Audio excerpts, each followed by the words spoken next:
The NCAA's college basketball tournament started today, and according to the American Gaming Association, people will wager more than $3 billion with a B on the games over the next 3 weeks. But none of those bets, at least the legal ones, will be placed here in Maine. There's no doubt they're pouring into New Hampshire, though. According to the New Hampshire Lottery, in a single fiscal year from July of 2020 to June of 2021, places that have sports betting on their premises took in more than $84 million in wagers on sporting events. But that's nothing when compared to online betting, which amounted to nearly $436 million. That's a total of more than $500 million in sports betting just in New Hampshire. The state's cut from all of that money, nearly $18 million. The question now is, will Maine follow New Hampshire and 18 other states into sports betting? That's the decision that lawmakers are facing. News Center Maine's Don Kerrigan has more on that and why expanding the rights of Maine's Indian tribes is part of the equation.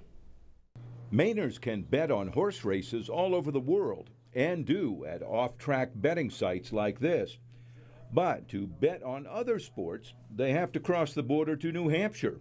And Jim Day says they do that too. They're doing big numbers, and a lot of that's Maine residents going down to New Hampshire. Day runs the OTB business in Lewiston and has been pushing for years for Maine to allow sports gambling. He says the money Mainers already bet on sports is big. $500 million of wagers through the course of a year.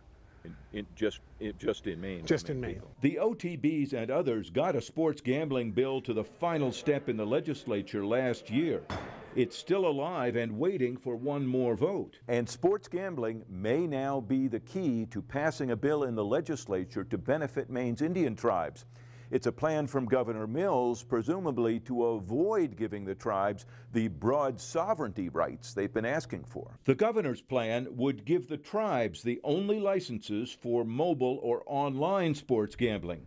OTBs, racetracks, and casinos could do in-person betting. And Senator Bill Diamond, who has pushed for lawmakers to approve sports gambling, says the governor's plan might pass. The Maine tribes have been left out. Seems like every time there's a gaming issue that comes in, the tribes end up holding the short straw, as it would be. And as a result of that, legislators now, I think, that seems to be the #1 priority, to do something on a more equitable basis for the tribes. But Jim Day says the governor's proposal is not equitable because the tribes would get all of the online sports betting, which he says is where the money is. This bill, taking 85% of the market is online, taking it away and not allowing the brick and mortar to compete in that marketplace doesn't give you an even playing field. Day says they will be lobbying lawmakers to make changes. Diamond says the solution, if there is one, may have to come from the governor. If she can pull everybody together and try to negotiate something that will work. This debate may last until the final bell of this legislative session. Don Kerrigan, News Center, Maine. So a tribal leader says they would use the money from sports gambling to help the state's 5 tribal communities. They support the bill that includes the sports betting and are also continuing work to get lawmakers to pass their larger tribal sovereignty bill. Governor Janet Mills has indicated she's likely to veto that measure.